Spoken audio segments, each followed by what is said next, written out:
Hola a todos, bienvenidos a este nuevo video. Esta vez para responder una pregunta muy importante que nos hace nuestro amado amigo Arturo Ponce. Arturo pregunta, si los hijos de Anak abandonaron los cuerpos gigantescos y quisieron regresar al cielo para el diluvio, y Dios los tiene en cautiverio, y después del diluvio solo quedaron los hijos de Noé con sus esposas. ¿Cómo que después del diluvio hay Nephilim 6 descendientes? No entiendo. ¿Podría explicarme, por favor? Ok, listo. Mi hermano, esta sí que es una pregunta importante. Bueno, primer punto que tocas en la pregunta. Dice que los hijos de Anak abandonaron los cuerpos gigantescos y quisieron regresar al cielo para el diluvio. Bueno, primero, hay que hacer una diferencia entre lo que son los ángeles que cayeron, que fueron la tercera parte, ya sabemos eso según la escritura, ¿verdad? Y sus descendientes. Sus descendientes según la escritura fueron llamados Nephilim. Ahora, la palabra Nephilim significa caídos. Ahora sabemos que tanto los ángeles fueron caídos como o condenados, como la descendencia de ellos también fue caída o condenada. Pero literalmente la palabra Nephilim es usada para referirse a los descendientes de estos ángeles caídos. Ahora, la palabra Nephilim aparece en Génesis capítulo 6, versículo 4, y vuelve nuevamente a aparecer después del diluvio en Números capítulo 13, versículo 33. Es decir, antes del diluvio y después del diluvio. ¿Por qué les hago les subrayo esa situación? Antes del diluvio, Génesis capítulo 6, versículo 4. Después del diluvio, Números capítulo 13, versículo 33. La palabra Nephilim fue traducida como gigantes. Listo. Teniendo en cuenta esto y sabiendo que la palabra Nephilim fue antes del diluvio y después del diluvio, nos vamos nuevamente a qué es lo que dice Génesis capítulo 6, versículo 4 en todo el versículo. Dice, hubo Nephilim, estuvieron los Nephilim en la tierra en aquellos días y también después. Entonces, volviendo nuevamente a lo que la palabra tiene, antes del diluvio y después del diluvio está la palabra Nephilim. A esto se refiere Génesis capítulo 6, versículo 4. Antes y también después. ¿De qué? Del diluvio. Ahora, si nosotros tenemos eso en la escritura, porque no existe la palabra Nephilim en otra parte de la escritura, sino antes y después del diluvio, teniendo eso claro, que estuvieron antes y después del diluvio, tenemos pruebas después del diluvio, pues muchas más que las que hay antes del diluvio. Entonces, teniendo claro eso, hay una palabra que es una conjunción. La palabra en hebreo es asher. Es una conjunción. Y es una conjunción que introduce una cláusula relativa. Desde lo que saben pues de etimología y todas estas cosas y de estructura de los idiomas, resulta que una conjunción que introduce una cláusula relativa es aquella palabra que se utiliza para agrupar dos ideas y que una idea, que es la que está después de la palabra, en este caso después de Asher, esa idea es la explicación de lo que se dijo antes de la palabra Asher. Entonces en este caso voy a hacer el siguiente ejercicio para que me entiendan. Voy a decirles o a compartirles nuevamente, analizar nuevamente lo que está antes de Asher. Luego voy a nombrar la palabra Asher para que sepan en qué lugar está. Y luego voy a decir lo que está después de Asher. Teniendo en cuenta que lo que está después de la palabra Asher es la explicación que se llama cláusula relativa, ¿verdad? Es la explicación de lo que está antes de la palabra Asher. Pero que la palabra Asher las combina, las une, porque es una conjunción. No se debe omitir la palabra Asher porque si no pasa lo que está pasando. Entonces, ¿qué es lo que dice realmente? Los Nefilim estuvieron en la tierra en aquellos días y también después. Asher, los hijos de Dios se llegaron a las hijas de los hombres y les engendraron hijos.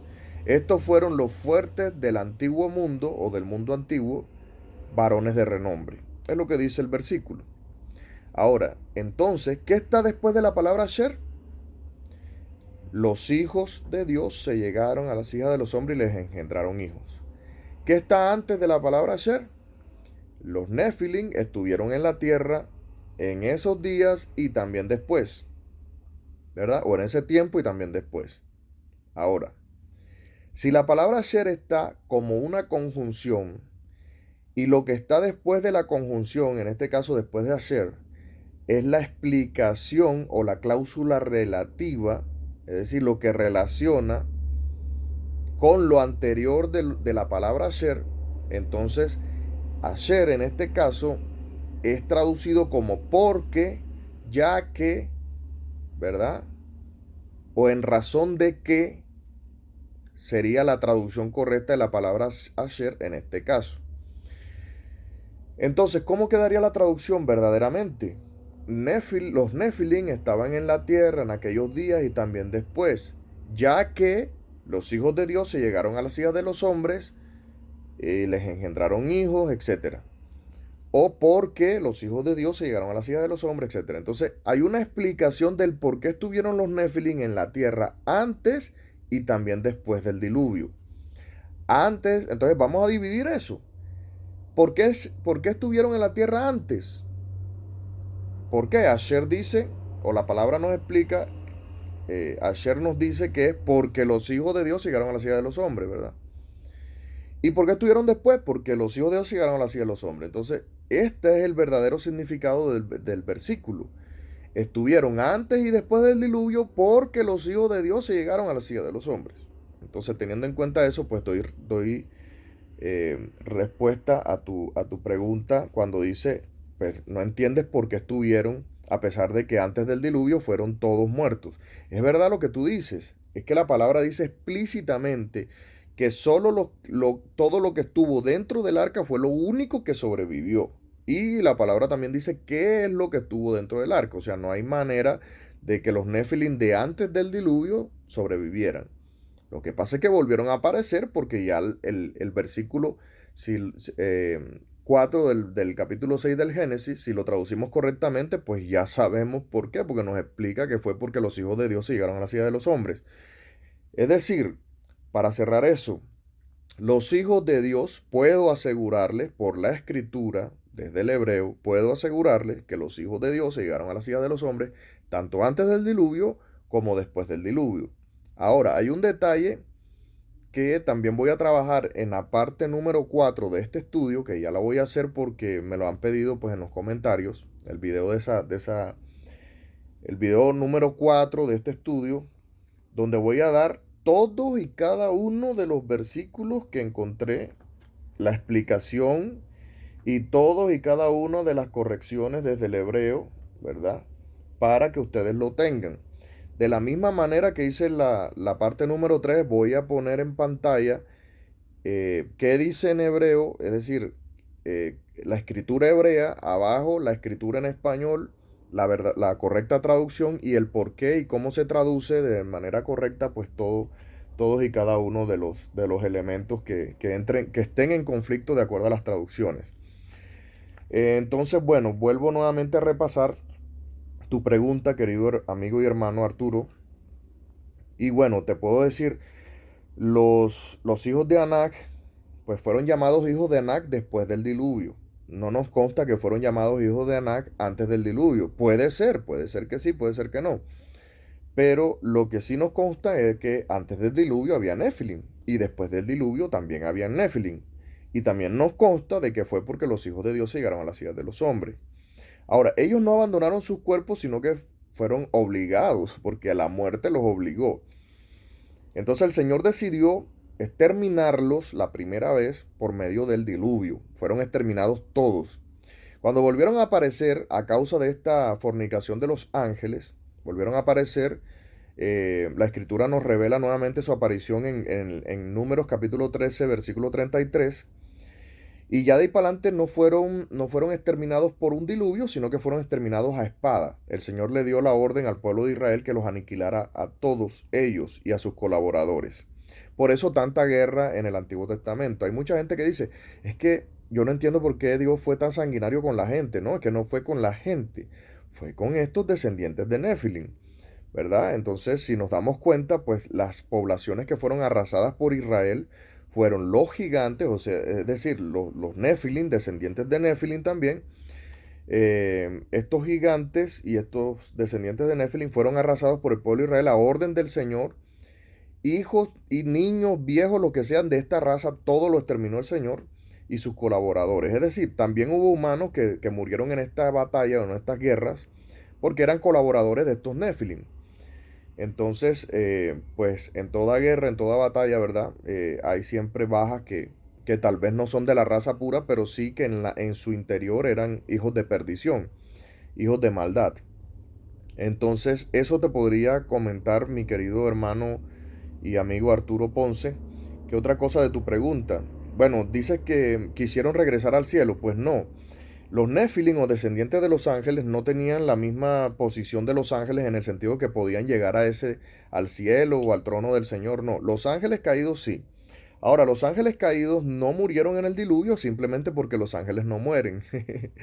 Entonces los ángeles no tienen que resucitar, no, ellos no tienen que resucitar, sino que ellos, los caídos que fornicaron, fueron encerrados en prisiones hasta el juicio eterno, pero fueron los ángeles caídos. Sus descendientes no, sus descendientes simplemente el castigo de sus descendientes fue diferente. No fueron encerrados, sino que su castigo fue que no resucitarían. Ahora, ¿por qué hay una diferencia? Pues la Biblia nos deja claro que los únicos que resucitan son los seres humanos, o los que tuvieron cuerpo más bien. Los que tuvieron cuerpo resucitan. ¿Y qué es resucitar? Regresar a tener un cuerpo. Ahora, estos tuvieron cuerpo, los Nefilim. Obviamente, nosotros lo sabemos porque las escrituras nos dejan claro esto. Las batallas de David, las batallas de Moisés contra ellos y todo. Y todos los siervos de Moisés y todos los siervos de David que estuvieron asesinando pues, a toda esta raza de Nefilim o gigantes, perdón, que no eran ángeles, eran espíritus también malignos, como los llama el Nuevo Testamento, espíritus malos o espíritus inmundos dentro de cuerpos. Y estos espíritus descendían de esa unión ilegal que tuvieron ángeles, algunos de ellos, no todos, con mujeres. Ahora, no todos los ángeles caídos no todos los ángeles caídos fornicaron con mujeres, pero el grupo que lo hizo fue castigado. Entonces fue encerrado a prisiones de oscuridad hasta el día del juicio, ¿verdad? Ahora, estos Nefilim descendientes quedaron sin cuerpos. La escritura, como les digo, en Isaías nos revela esto, que el Señor los castigó dando la orden de que sus cuerpos fueran destruidos y que todo recuerdo de ellos, toda memoria de ellos fuera destruida. Ahora, ¿por qué el Señor decidió esto? Porque es que ellos eran de renombre, eran famosos, eran dioses ante los hombres, y el Señor los bajó de raíz, les quitó esa altivez, y por eso ordenó estas cosas, de que sus cuerpos fueran destruidos y no resucitarían, y además de eso, que sus nombres fueran borrados. Entonces nosotros los conocemos como simplemente los Nefilim, los descendientes de Nefilim, pero realmente no conocemos de ellos más nada porque el Señor dio la orden de que su recuerdo fuera borrado. Entonces lo que el Señor manda, pues eso siempre se cumple. El Señor es todopoderoso y es maravilloso. Ahora, ¿qué otra cosa nos das en la pregunta? Bueno, Dios los tiene en cautiverio. Pues no, los Nefilim, que son los descendientes de los ángeles, no están en cautiverio. Los que sí están en cautiverio fueron los ángeles que fornicaron con las mujeres, es decir, sus padres, vamos a suponer, bueno, vamos a llamarlos así. Los padres de los Nefilim están presos en cautiverio, esos ángeles que fornicaron. Y los Nefilim como tal simplemente quedaron como espíritus vagando. El Nuevo Testamento nos revela que estos espíritus inmundos, cuando pueden poseer a los cuerpos de los humanos, es decir, a personas no como tú y como yo, porque somos creyentes, ¿verdad? Y al ser creyentes, pues estamos intentando estar en el camino del Señor, y el Señor pues le cierra la puerta a ese tipo de posesiones. Pero a las personas que ellos pueden poseer, las poseen. Es decir, a las personas que están con las puertas abiertas de pecado y de todas estas cosas, pues esas personas pueden poseerlo. Tenemos muchos ejemplos en el Nuevo Testamento. El endemoniado galareno tenía 2000 demonios dentro. Cuando fueron expulsados fueron a 2000 cerdos, ¿verdad? Y los cerdos se despeñaron.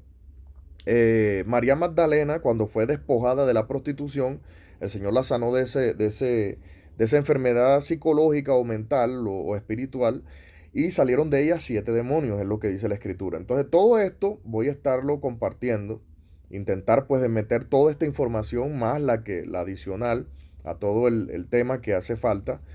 Tal vez salga un cuarto y un quinto video, no lo sé. De pronto en un solo video puedo hacer todo. Si no, pues hago cuarto y quinto video compartiéndoles pues todos los versículos, así como he hecho juiciosamente, compartiéndole todo esto. Y además de eso, mostrándole en los versículos que haya con problemas de traducción, pues obviamente lo voy a mostrar así como hice en la versión, en la parte número 3 de este estudio.